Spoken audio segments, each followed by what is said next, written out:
எல்லாருக்கும் நமஸ்காரம். நம்ம இந்த தடவை அந்த ஸ்ரீரங்கம் கோவில் மகாத்மியம் அதை பார்ப்போம்.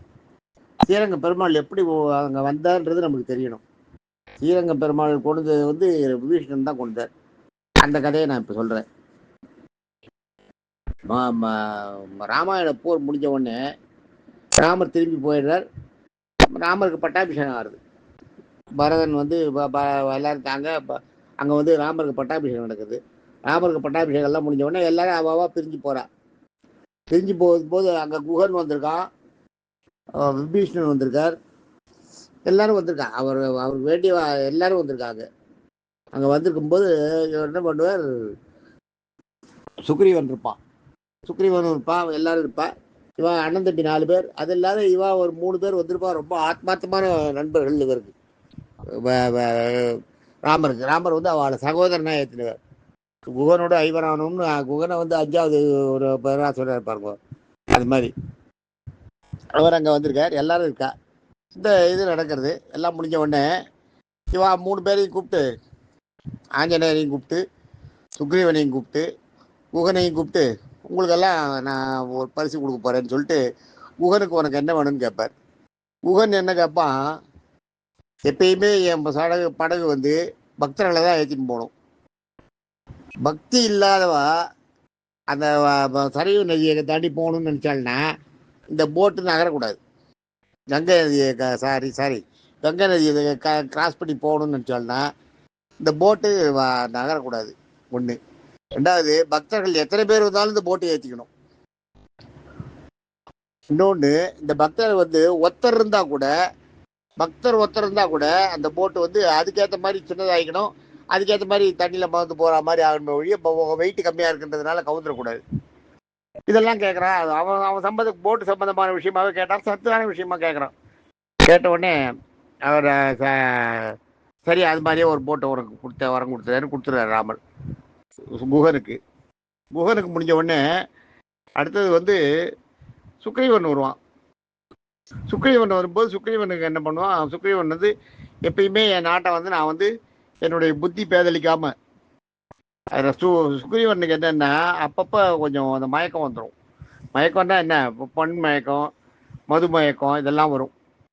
அதனால அவன் வந்து என்ன பண்ணுவான், அவனோட பலவீனம் அவனுக்கே தெரியறதுனால என்ன பண்ணுவான், எப்பயுமே நான் வந்து இந்த கிருஷ்ணந்தையை ஆடுற மாதிரி இருக்கணும். என்னோட இதில் வந்து என்னோட கடைசி காலம் வரைக்கும் நான் கிருஷ்ணந்தையை ஆண்டுன்னு இருக்கணும். இந்த மது மயக்கமோ இல்லை பெண் மயக்கமோ என்னை வந்து என்னுடைய காரியங்களை கெடுக்கக்கூடாது. அதை இருக்கக்கூடாதுன்னு அவன் வேண்டல, அந்த என்னோட காரியங்களை கெடுக்கக்கூடாதுன்னு கேட்குறான். அதை கெடுக்காமல் இருக்கணும். எப்பயுமே இந்த அயோத்தி கீழே அஸ்தினாபுரத்துக்கு கீழே தான் கிருஷ்ணந்த குறுநிலம் பண்ணார். அஸ்தினாபுரத்துக்கு கீழே இருக்கணும். இந்த கிருஷ்ணந்த ஆட்சியில் அஸ்தினாபுரத்துக்கு கீழே கிருஷ்ணந்த ஆட்சியில் நான் அரசனாக இருக்கணும் அப்படின்னு அதையும் கொடுத்துட்றாரு ராமர். கொடுத்துட்டு அடுத்தது வந்து ஆஞ்சநேயர்கிட்ட வர்றார். ஆஞ்சநேயர்கிட்ட உனக்கு நான் கொடுக்கறதுக்கு ஒன்றுமே கிடையாது. உனக்கு நான் என்னன்னு கொடுப்பேன், நீ என்ன என்கிட்ட கேட்டால் கொடுக்க முடியும், என்னால் ஒன்றும் கொடுக்க மாட்டேன், எனக்கு ஒன்றும் கொடுக்கறதுக்கு இல்லை அப்படின்ட்டு, எனக்கு ஒன்றே ஒன்று என்னன்னா உன்னை வந்து ஆற தழுவிக்கிறது தான் அப்படின்ட்டு ஆஞ்சநேயரை கட்டி பிடிச்சிக்கிறாராம். ராமர் வந்து விரும்பி கட்டி பிடிச்சிட்டது ஆஞ்சநேயர் தான், வேற யாரும் இல்லை. வேற யாரையும் ராமர் தொட்டதே இல்லை, சீதையை தவிர. வேற யாரையும் ராமர் தொட்டு அவளை வந்து தூக்கி அதெல்லாம் பண்ணி அதெல்லாம் பண்ணதே கிடையாது. அவர் வந்து ஆற தழுவிட்டது வந்து ஆஞ்சநேயர் தான். ஆஞ்சநேயருக்கு அதுதான் சொல்றாரு. ஆஞ்சநேயர் அதுதான் கேட்குறாரு. ஆஞ்சநேயருக்கு அது போருன்றார், வேற ஒன்றும் எனக்கு வேண்டாம். ஆஞ்சநேயருக்கு உனக்கு என்ன வேணும்னு கேட்கும்போது எனக்கு எதுவுமே வேண்டான்றார் ஆஞ்சநேயர். எனக்கு எதுவுமே வேண்டாம், நான் உன் காலடி கீழே இருந்தா என்ன போறோம் அப்படின்றார். உடனே தான் ஆஞ்சநேயர் வந்து அவரை ஆற தழுவிக்கிறார் தூக்கி. அதுதான் அந்த தழுவிக்கிறது தான். இப்பயும் பார்த்தீங்கன்னா அவங்களுக்கு வந்து இந்த நந்தி கிராமம் போனீங்கன்னா அங்கே இருக்கும். நந்தி கிராமத்தில் அந்த அயோத்திக்கு பக்கத்தில் நந்தி கிராமம்னு ஒரு ஊர். அங்கே வந்து அந்த வில்லு ஒரு அடையாளம் இருக்கும், ராமர் உடைச்ச வில்லோட அடையாளம் இருக்கும். அங்கே பக்கத்தில் நந்தி கிராமத்தில் வந்து இந்த ராம ஆஞ்சநேயர் தான் அவளோட மகாத்மியம் தான் பெருசாக இருக்கும். இது முடிஞ்சதா, அதுக்கு அடுத்தது வந்து விபீஷணர்கிட்ட வருவார். விபீஷணர்கிட்ட வந்து உனக்கு வந்து இலங்கையை நான் முடிச்சு விட்டு வைக்கிறேன், இலங்கையை உனக்கு முடிச்சு விட்டுறேன், இலங்கைக்கு நீ தான் அரசன், ராவணனுக்கு அப்புறம் நீ தான் அரசன். நான் இலங்கையை ஜெயிக்கணுன்றதுக்காக பண்ணல, சீதையை கொண்டு வரணுன்றதுக்காக தான் இலங்கையை நான் ஜெயித்தேன். ரெண்டாவது அசுரனை அழிக்கணுன்றதுக்காக அழித்தேன், உங்கள் அண்ணனை அழித்தேன். இப்போ அது ஒன்று தம்பியான உன்னையே முடிச்சு விட்டி வைக்கிறேன் அதுக்கு அப்படின்வா. முடிச்சு விட்ட உடனே அவன் என்ன பண்ணுவார், நான் வந்து எப்பயுமே உங்களை விட்டு பிரியக்கூடாதுன்னு நினைக்கிறேன், நீங்கள் என்ன இலங்கைக்கு போக சொல்கிறீங்களான்னு கேட்பான். கேட்கும்போது நீ இலங்கைக்கு போய் தான் அரசு ஆளணும், ராவணன் அங்கே இல்லை இல்லையா, அந்த நாடு இல்லாட்டா கெட்டு போயிடும், அதனால் இலங்கைக்கு போய் நீ அரசு ஆளணும், அது கரெக்டு தான், இலங்கைக்கு நீ போ அப்படின்னு சொல்லிட்டு அது பண்ண. அவங்கள விட்டு பிரிஞ்சு எப்படி இருப்பேன் பீஷ்ணன் கேட்பான். கேட்கும்போது என்ன பண்ணுவார், என் ஞாபகமாக இதை வச்சுக்கொண்டு இவா வம்சத்தில் வந்தது இஷ்வாகு வம்சம், இஷ்வாகுன்னு ராமரோட வம்சத்தில் வந்த முன்னாடி முதல் ஆரம்பம் இஷ்வாகு வம்சம்னு இஷ்வாகுல தான் ஆரம்பம். இஷ்வாகுக்கு பிரம்மா கொடுத்தது. பிரம்மா வந்து பிரம்மலோகத்தில் பிரம்மா வச்சு பூஜை பண்ணியிருந்த அந்த பெருமாளை கொண்டு, ஸ்ரீரங்கம் பெருமாளை கொண்டு, ரங்கநாதரை கொண்டு இஷ்வாகு கிட்ட கொடுக்குறார். இஷ்வாகு அவ பரம்பரையாக அங்கே அயோத்தியில் வச்சு பூஜை பண்ணிட்டு வரான். அந்த ரங்கநாதர் பெருமாள், பள்ளிக்கொண்ட ரங்கநாதர் பெருமாளை எடுத்து விபீஷணன்கிட்ட கொடுத்து, இதை எடுத்துட்டு நீ போ, இதை எடுத்துன்னு போய் நீ எங்கேயும் நிற்காத, நேராக கொண்டு போய் ஸ்ரீரங்கத்தில் உன் இடத்துல உனக்கு ஸ்தாபிதம் பண்ணிக்கோ, தினம் நீ இதை நீ பார்த்தேன்னா இதுக்கு முன்னாடி நான் இருப்பேன், இந்த பெருமாளை நீ கண்ணில் பார்த்தேன்னா நான் தெரியுவேன் உள்ள அப்படின்னு சொல்லி அனுப்புகிறார், கொடுத்து அனுப்புறார். விபீஷணனும் அதை வாங்கிட்டு சந்தோஷமாக சரின்ட்டு கிளம்புறார். கிளம்பி விபீஷணன் அங்கேருந்து கிளம்பி வர்றார். கிளம்பி வந்து என்ன பண்ணுறார், ஆகாய மார்க்கமாக வர்றார். ராஜா கிட்ட விடையெல்லாம் சொல்லிட்டு ஆகாய மார்க்கமாக வந்துட்டு இருக்கார். வந்துட்டு இருக்கும்போது இந்த ரங்கநாத பெருமாளும் கூட வர்றார் இல்லையா, ரங்கநாத பெருமாள் கூட வர்றார். இந்த காவிரி கரையில் இந்த ஸ்ரீரங்கத்தை பார்க்குறார். ஸ்ரீரங்கம் அந்த இந்த பக்கம் காவிரி, அந்த பக்கம் கொள்ளடம், நடுவில் ஒரு தீவு மாதிரி ரம்யமான ஒரு இடம். அந்த இடத்த விட்டு போகிறதுக்கு மனசு இல்லை. என்ன பண்ணுறது, நம்ம என்ன பண்ணுறதுன்ட்டு என்ன பண்ணுறார், அந்த இடத்துல இவருக்கு இயற்கை உபாதைகளை உண்டு பண்ணுறார். இவருக்கு விபீஷணருக்கு உண்டு பண்ணி காத்தால நேரம் பிரம்ம முகூர்த்தத்தில் தான் போகிறார். போகும்போது என்ன பண்ணுறார், அங்கே வந்து அதை இவர் இறங்குற கீழே ஒரு இயற்கை உபாதை எங்கேயாலும் பண்ணுமே, பெருமாளை கையில் வச்சுட்டு எப்படி பண்ண முடியும் அப்படின்ட்டு திண்டாடுறாரு. இவர் என்ன பண்ணுறதுன்னே தெரியாது. வயிறு முட்டுறது, வயிற்றை முழுகிறது ஒன்றுக்கு போகணும் போல இருக்கு. அவருக்கு துடிக்கிறார் கிடந்து. அவர் அதை பண்ண உடனே என்ன பண்ணுறார், அந்த இடத்துல வந்து எப்படி யாருக்கிட்ட இதை கொடுத்துட்டு போகிறது, யாருக்கிட்ட இது எங்கே வைக்கிறதுக்கு, தரையில் வைக்கிறதுக்கு பயமாக இருக்குது இவருக்கு. தரையில் வச்சா ஏதாவது ஆயிடுச்சுன்னா என்ன பண்ணுறதுன்னு. தரையில் வச்சக்கூடாது. தரையில் சாதாரணமாக விக்கிரகங்களையே தரையில் வச்சிங்கன்னா அப்புறம் அங்கேருந்து எடுக்க முடியாது, அது ஸ்தாபிதமாயிடும் அங்கேயே. அது மாதிரி நினச்சிட்டு இருப்பார். நினச்சிட்டு இருக்கும்போது இந்த குழந்தை அது மாதிரி பண்ணும். அப்போ என்ன பண்ணுவார், இவர் தேடிட்டு இருக்கும்போது அங்கே ஒரு குழந்தை வரும். ஒரு குழந்தைன்னா நன்னா விபூதி பட்டை அடிச்சுட்டு பார்க்கவே தேஜஸாக ஒரு குழந்தை வரும். பார்த்தாலே அந்த குழந்தை எப்படியோ ஆடி எடுத்துக்கலாம் போல இருக்கும். அந்த மாதிரி ஒரு குழந்தை அங்கே வந்து ஒரு பையன் வருவான். ஒரு பையன் ஓடி வந்து என்ன என்ன தாத்தா என்ன பண்ணணுன்னுவான்.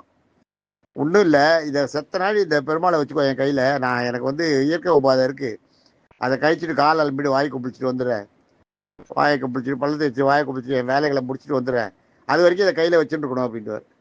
சரி கொடு, வச்சுட்டு இருக்கேன், ஆனால் நானும் வெளியில் போகணும், நானும் எனக்கும் போக வேண்டிய வேலை இருக்குது, நான் இங்கேயே இருக்கேன், வெயிட் பண்ணி பார்க்குறேன், நீ வர வரைக்கும் பார்க்குறேன், சீக்கிரம் வா, நீ சீக்கிரம் வரலன்னா நான் போயிடுவேன், நான் ஒரு 3 எண்ணுவேன், அதுக்குள்ளே வந்துடணும் அப்படின்வார். அதே மாதிரி இவர் எல்லாம் பண்ணிட்டு இருப்பார். எல்லாம் பொண்ணுங்கெல்லாம் போவார். எல்லாம் முடித்த உடனே கொண்டுன்ட்டுவார். உடனே இவர் போய் காலெல்லாம் அலம்பிட்டு கை காலெல்லாம் அலம்பிட்டு பல் தேய்ப்பார். பாதி பல் தேய்ச்சிட்டு போது 2ன்னுவார். அடுத்தது இவர் எல்லாம் மூஞ்சியெல்லாம் அலம்பிட்டு கை காலெல்லாம் அலம்பிட்டு அந்த இவரோட வேஷ்டியெல்லாம் மாற்றி கட்டிட்டு தான் போவார். எல்லாம் வேஷ்டியெல்லாம் மறுபடியும் சரி பண்ணி கட்டிட்டு எல்லாம் பண்ணிட்டு இவர் கிட்ட வந்து அந்த இதை வாங்கும்போது, பெருமாள் வாங்கும்போது 3 இன்ட்டு கீழே வச்சுட்டு போயிடுவார். அந்த புள்ள குறும்பு புள்ள வச்சுட்டு போனவுடனே அதுக்குள்ளே வெளில கீழே வச்சுட்டு அந்த பெருமாளை எடுக்க வராது. பெருமாள் அப்படியே நிலச்சிடுவார் அந்த இடத்துல. அடா பாவி, இந்த மாதிரி பண்ணிட்டியே, நான் ராமர் கையால் வாங்கிட்டு வந்ததை போய் இந்த மாதிரி பண்ணிட்டியே நீன்ட்டு அந்த பையனை துரத்தின்னு ஓடுவார். அந்த பையனை துரத்தின்னு ஓடினா அந்த பையன் அப்படியே போக்கு காட்டே இவரை கூட்டு போய் அந்த உச்சி பிள்ளையார் கோயில் மலை மேலே போயிட்டு உச்சியில் போயிட்டு மறைஞ்சிடுவார். மறைஞ்சிட்ட உடனே விபீஷணருக்கு ஒன்றும் புரியாது, யார் இது, எங்கே கொண்டு நம்மளை இங்கே கொண்டு எங்கேயோ மலை மேலே கூட்டின்னு வந்திருக்காங்க, எப்படி வந்தோடனே தெரியல, நம்ம மலை மேலே இந்த பிள்ளையை துரத்தின்னு வந்ததுலேயே வந்துட்டுமே. அப்போல்லாம் அதெல்லாம் அவளுக்கு சர்வ சாதாரணம், அந்த மலையில் ஓடி வருதுன்றதெல்லாம் ரொம்ப சாதாரணம். இப்போ தான் நம்மளால் முடியல. அவளுக்கு தெம்பு இருந்தது, அவளுக்கு வயசு இருந்தது. இந்த பிள்ளைலோகாச்சாரியார் வந்து ஒருத்தர் இருந்தார். பிள்ளைலோகாச்சாரியார்னு ஒருத்தர் அந்த பின்னாடி இந்த கதையில் சொல்லும்போது மாலிகாப்பூர் வந்து படையெடுத்து வரும்போது பிள்ளைலோகாச்சாரியார் அந்த பெருமாளை காப்பாற்றார். அவர் 140 வயசு உயிரோடு இருந்தார். 140 வயசு ஒரு மனுஷனுக்கு இருந்திருக்காருன்னா பார்த்துக்கோ.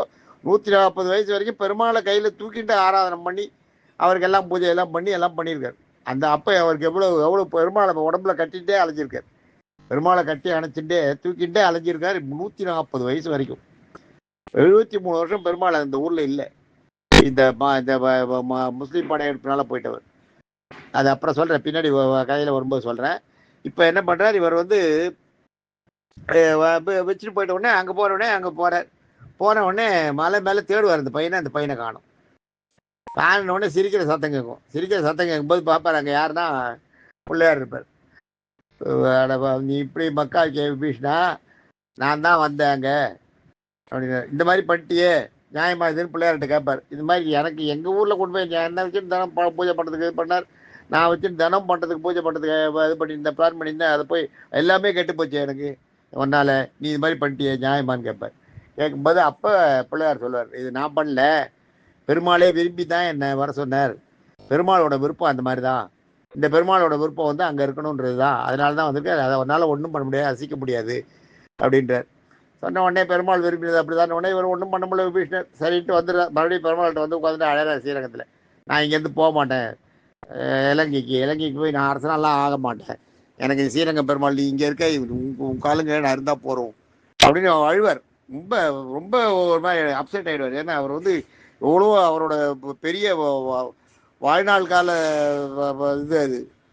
அவருக்கு அவருக்கு அவருக்கு வந்து அடைக்கலம் கொடுத்து அவரை ஆண்ட ஒரு பெருமாள். அவர் அந்த அந்த மாதிரி ராமர் கையால் கொடுத்ததுனாலே அவருக்கு பெரிய விசேஷம் இல்லையா, அந்த இது கிடச்சிது. அதை வந்து இது மாதிரி பண்ணிட்டோமே, இங்கே கொண்டு வந்து வச்சுட்டோமே அப்படின்னு. அப்போ அவர் அப்படியே போக மாட்டார். அங்கேயே ராத்திரி போகலாம் அங்கேயே அந்த பெருமாள் காலையே பிடிச்சின்னு கிடப்பார் கீழே. அங்கேயே கிடக்கும்போது ஒரு நாள் கனவுல வந்து ராமர் வந்து, நீ போயிட்டு வா, பெருமாளுக்கு வந்து இங்கே இருக்கணும்னு, ஸ்ரீரங்கம் பெருமாளுக்கு இங்கே அவர் இந்த ரங்கநாத பெருமாளுக்கு இங்கே இருக்கணும்னு அவருக்கு வந்து ஆசை வந்துடுது. இந்த இடத்த பார்த்த உடனே இந்த இடத்தோட ரம்யமாக இருந்துன்னு இங்கே இருக்கான்ட்டு அவர் இருந்துட்டார். அதனால நீ வந்து அதை பெருசு பண்ணிக்காத, நீ போயிட்டு வா அப்படின்னு ரங்கநாதரே கனவுல சொல்லுவார். ரங்கநாதத்து கனவுல சொல்லுவார். ராமரும் கணக்கில் ராமர் தான் நான் அப்படின்னு ராமாவதாரத்தையும் காட்டுவார். காட்டிட்டு நான் இங்கே இருக்கேன் அப்படி, நான் என்ன தானே பூஜை பண்ண சொல்லி இங்கே கொடுத்து ராமர் கொடுத்தாரு எனக்கு அப்படின்னு ராமர்கிட்ட கேட்பார் இவர். என்ன அங்கே வச்சு பூஜை பண்ண சொல்லி தானே கொடுத்தீங்க, இப்படி பண்ணிட்டீங்களே அப்படின்னு. அப்போ என்ன சொல்லுவார், நீ ஒன்றும் கவலைப்படாத, தினம் நீ நினைக்கிறப்ப நீ அந்தரியாமி ஆகாய மார்க்கத்தில் நீ வந்து பூஜை பண்ணிட்டு போகலாம், உனக்கு அந்த சக்தியையும் கொடுக்குறேன். நீ அங்கேயே இருப்ப, நீ அந்த சில இலங்கை ஆண்டுட்டு இருப்ப, நீ இலங்கை ஆடுற வரைக்கும் நீ எப்போனாலும் வந்து இது பண்ணிட்டு போகலாம். நீ சிரஞ்சீவி பட்டம் உண்டு அவருக்கு. நான் ஒரு சிரஞ்சீவி பட்டம் கொடுத்துருக்கேன், ஞாபகம் வச்சுக்கோ. விபீஷ்ணருக்கு ராமர் கொடுத்த சிரஞ்சீவி பட்டம். இன்னைக்கு நீ இருப்பேன்வர். இன்றைக்கும் ஸ்ரீரங்கத்தில் இது சிலோனில் வந்து விபீஷ்ணன் ஆட்சி ஆடுற மாதிரி தான் நம்ம வரலாறு சொல்கிறது, அப்படி தான் சொல்கிறது. இன்றைக்கும் விபீஷ்ணன் அங்கே ஆட்சி ஆண்டு இருக்கிறதாகவும், தனவராத்திரி வந்து பெருமாளுக்கு பூஜை பண்ணிட்டு போகிற மாதிரியும், தனவராத்திரி அங்கே ஸ்ரீரங்கம் கோயிலில் மணி சத்தம் கேட்கும் அப்படின்னு. அதனால தான் இப்பயும் மணி அடித்து தான் பெருமாளுக்கு ஆராதனை பண்ணணுன்னுவா. மணி அடிக்காத ஆராதனை பண்ணக்கூடாது, பெருமாளுக்கு மணி அடிக்கணும். ஆராதனை பண்ணும்போது கொஞ்சமாவது மணி அடிக்கணும் அப்படின்வா. சில அந்த மணி அடிக்க முடியாது, மணி அடிக்காமலே பண்ணுவா. ஆனால் மணி அடித்து தான் ஆராதனை பண்ணணுன்றது நம்மளோட நியமம். அதுதான். நாளைக்கு இந்த ஸ்ரீரங்கம் கோயில் எப்படி வந்ததுன்றதை பற்றி பார்ப்போம். அகலகன்னு ஒரு ராஜா, அவன் தான் கண்டுபிடிக்கிறான். அதை ஒரு கிளி சொல்லி கண்டுபிடிக்கிறான். கிளி சொல்லி கண்டுபிடிச்சி அப்புறம் இந்த கோயில் முழுகி போடுது நடுவில். இந்த கோயிலுக்கு வந்து என்ன ஆகுது, இந்த கோயிலில் வந்து விபீஷ்ணன் வந்து எல்லாம் பண்ணிட்டப்ப பெரிய வெள்ளம் வந்து சுத்தமாக சுனாமி மாதிரி வந்து எல்லாம் தரையை அப்படியே மொத்தமாக கோயிலை மூடிடுறது. அதை பற்றியெல்லாம் அடுத்த பதிவில் நம்ம பார்ப்போம். தேங்க்யூ.